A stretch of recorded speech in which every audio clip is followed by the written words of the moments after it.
good is really ended optimistically, especially our young guys. Really became a part of everything we do. Obviously, DJ and Ross did some really good things at the end. But to finish, 3 out of 4, your last 4 games, and play the way we played, we competed. I thought we played tough physical basketball. I take great pride that Iowa win was unbelievable because they're really good. And I wish we just had a little bit more in the reserve for Purdue, because I think, we were right there for the taking, especially how well we played in the first half. I think it's taught our program and our younger guys that we can compete and we are good enough. It's very obvious to me, if you steal one in January, you steal 1 or 2 more in February, let's just say, we're still playing right now. We're still practicing.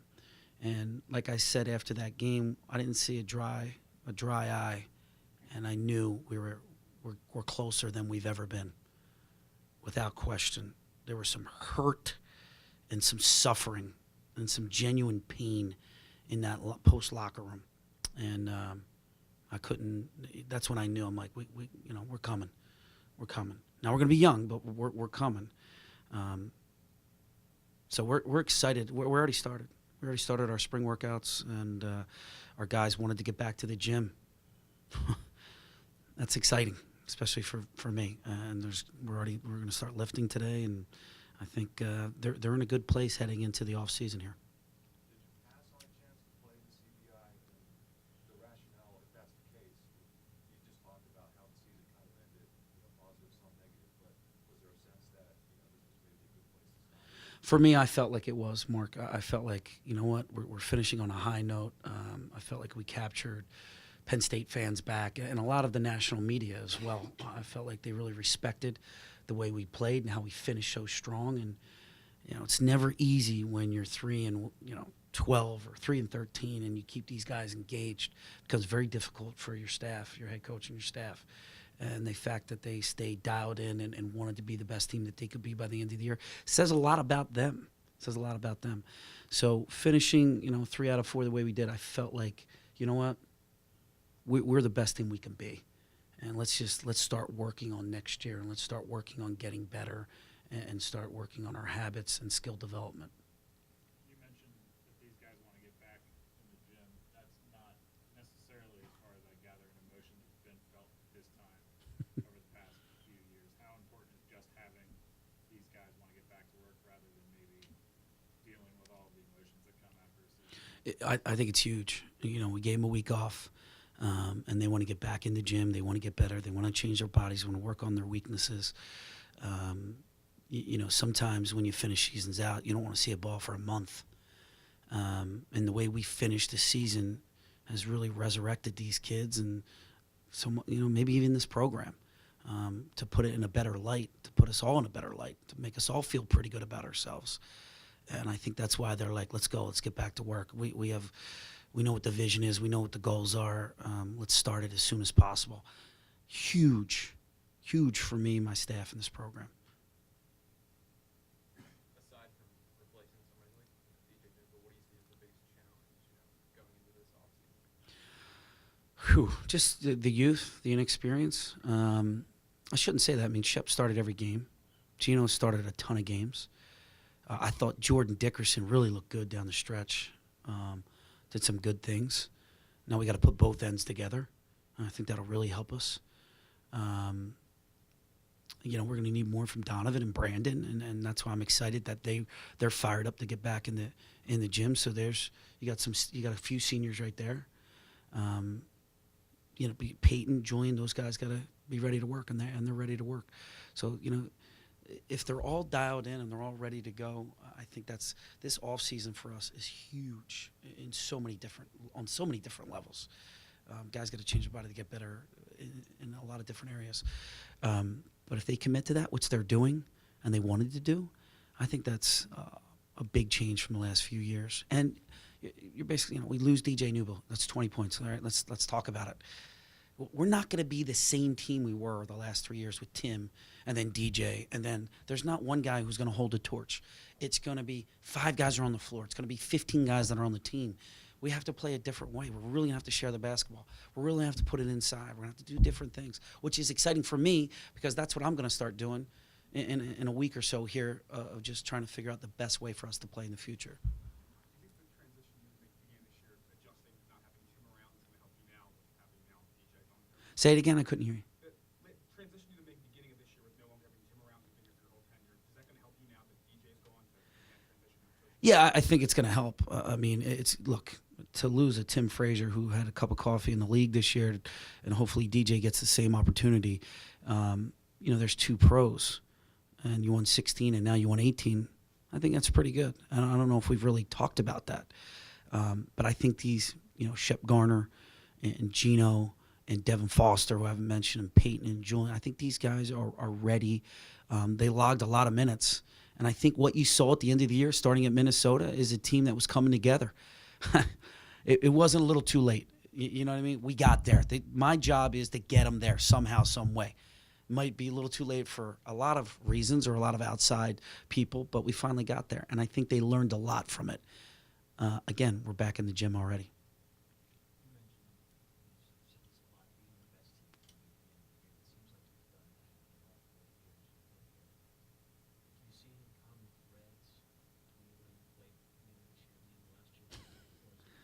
No, you're right. But every team's different. Everybody's got to buy in.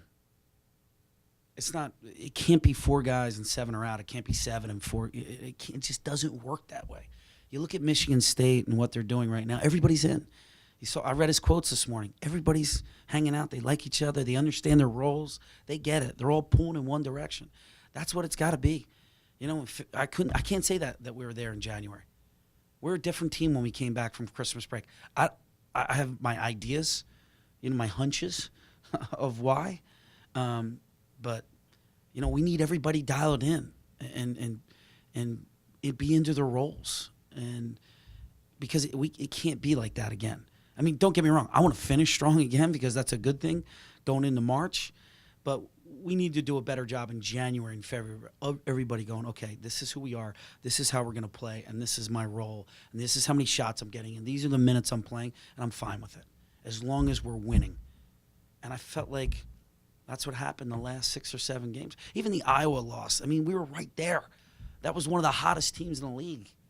And you take them to overtime. Ohio State, we played really well. He just played that much better, Russell. And then you finally go on that run that we all were waiting for. We just got to do a little sooner. I got to move that needle a little bit sooner than later.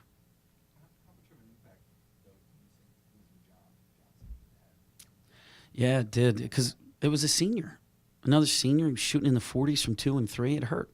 Definitely hurt. And defensively, I know he's only 6'1", but he knew the rotations. He totally understood everything and gave the freshmen a little more time to learn and us teach them during practice and film sessions. So it definitely hurt.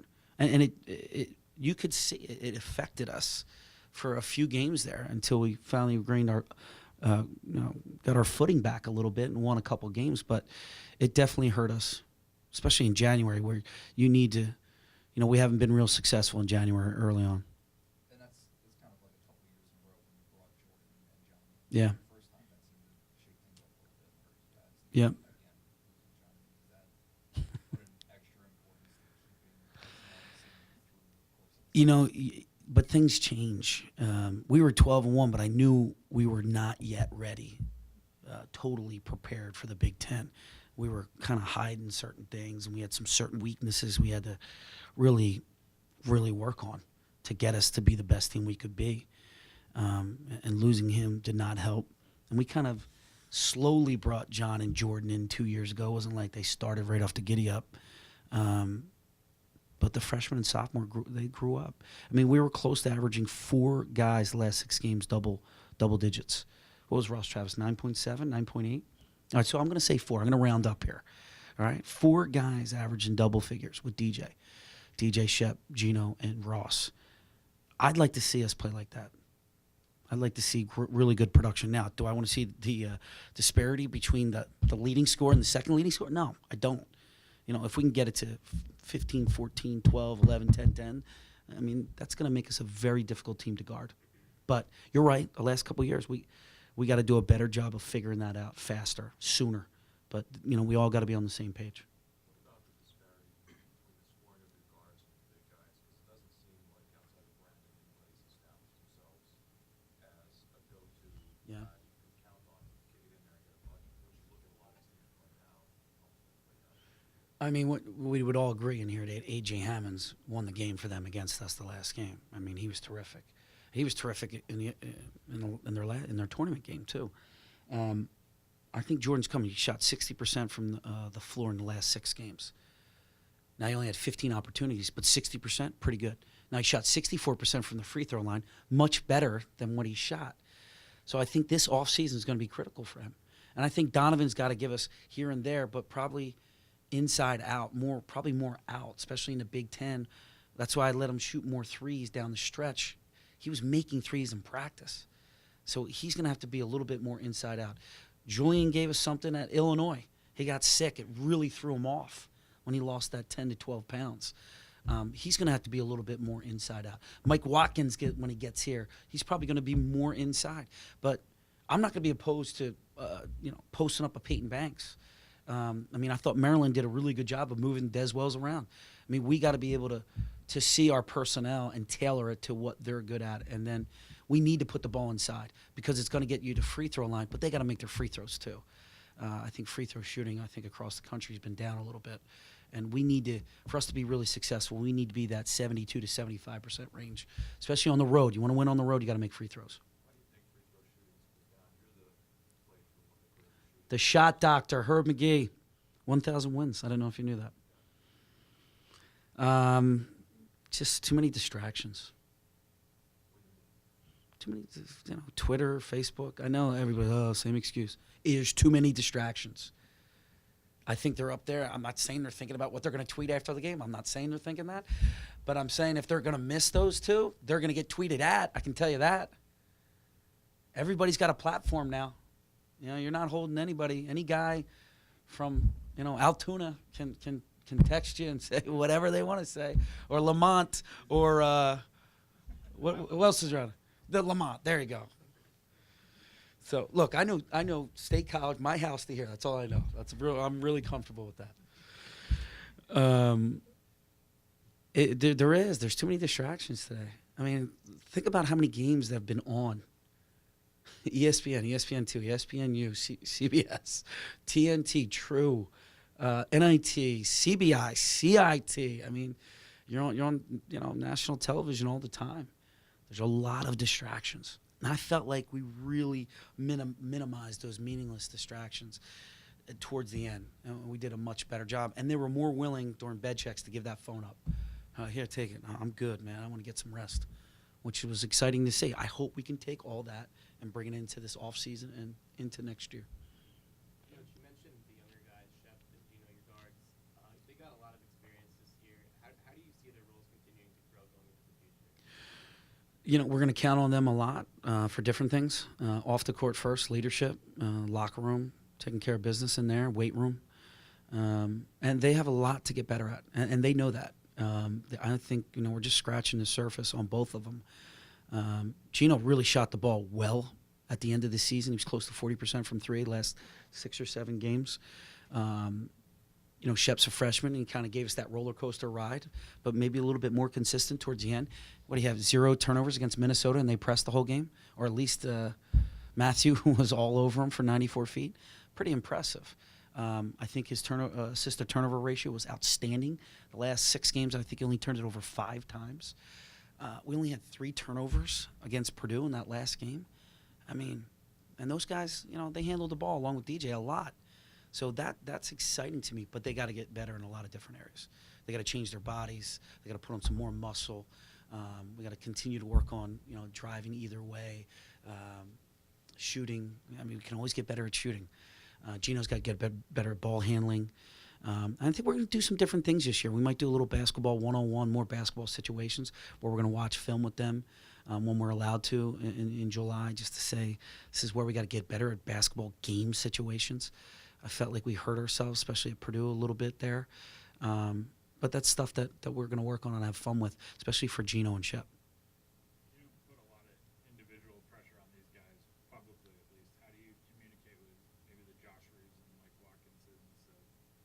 is what we're going to need from you, and we're going to need it sooner rather than later without, adding the pressure that's already on you. Yeah, I'm always trying to not put too much pressure on these guys. They'll feel it because of the distractions of the outside world. But constant meetings with them to let them know here, we're going to develop you. We're going to bring you along slowly, but we're going to need you to make an impact this year. And they're high level players along with Davis, and I think they love the game. They already have great work ethic, so I think they'll fit really well here.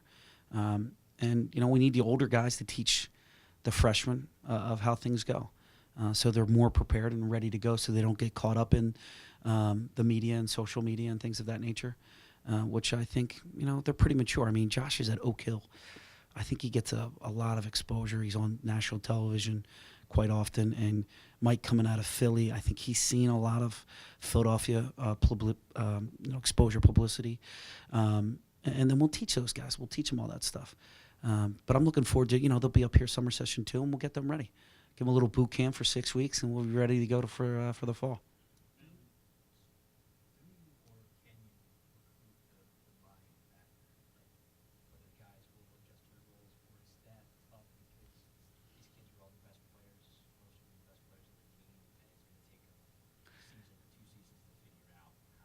Yeah, it's going to take time. It always does. It's, as you guys know, it's never easy.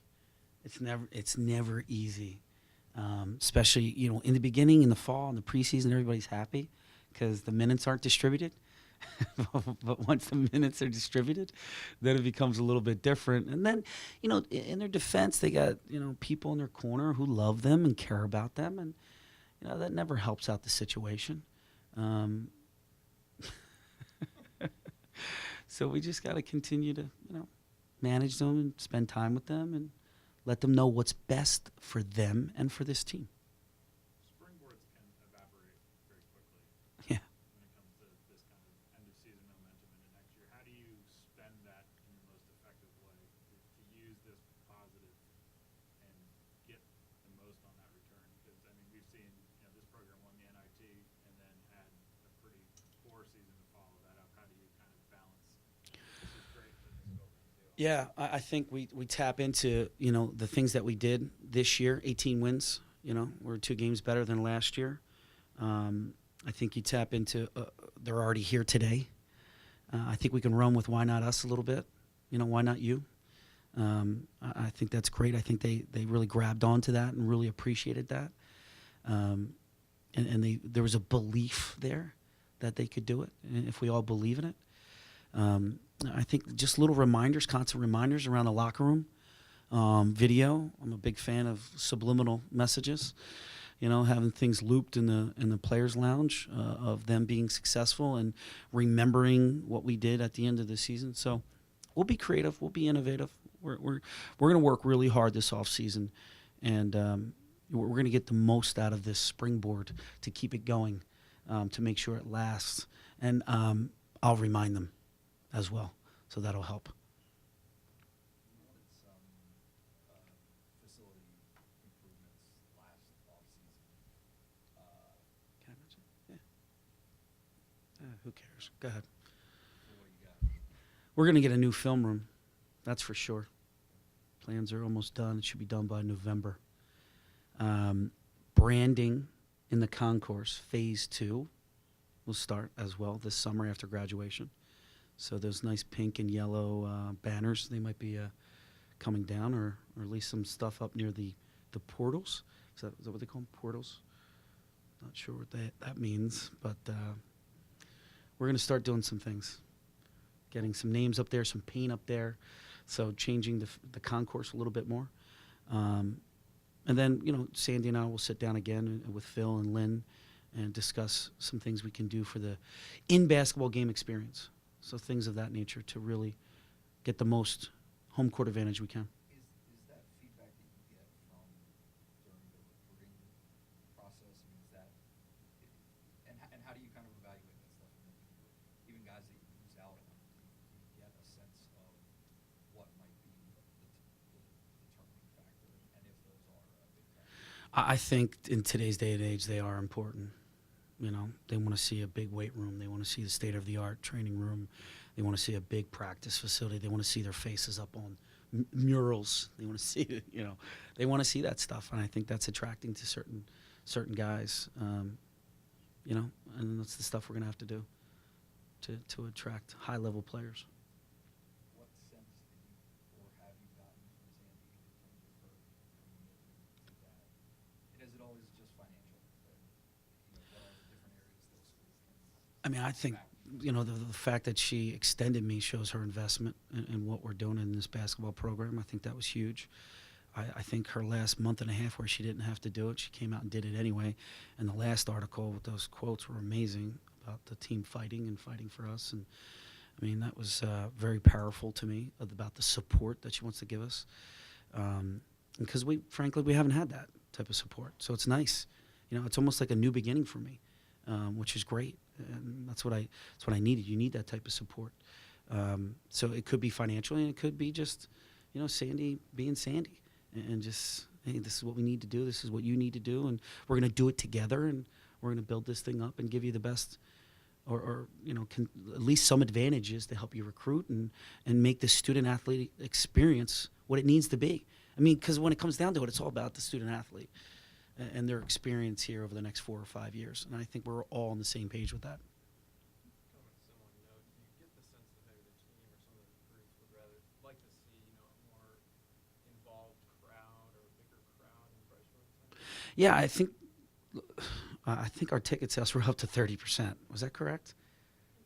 28.9. I round up 30%. In seats, I think it was 21, 22%. So, they're starting to come, which is good, which is great. Yeah, I'd like them to come more often. I was really happy the day it snowed, right? I think it was packed here with students. It was Ohio State. Great turnout. Mostly students because I think they had the day off, right? They got a day off. So I thought that was great. So I'd love the students more engaged. I have to do my part too, though. We got to win some games, and I get it. You build it, they will come, right? You win games, they will come. So we got to win some more games, not just 4 in the league, which turned out to be 6 if you count the tournament. So I'm kind of evening that out for you guys. So, yeah, we need that home court advantage. That'll help recruiting too, and it'll help us get, maybe one more stop. Maybe somebody misses a free throw. I think that'd be great for us. Did you ever sense this season that, some of the guys were disappointed with the turnout? You know what? I didn't. We're so dialed in on what we're trying to do, what we're trying to accomplish, that I think our guys were appreciative of the fans that did show up when they did show up. And, we're just, once they step between the lines, I don't even think they recognize who's in the stands. So.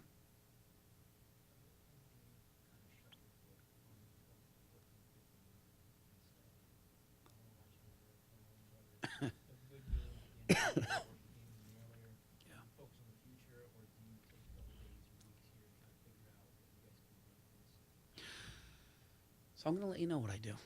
All right, Jeff? I'm going to let you on the inside right now. I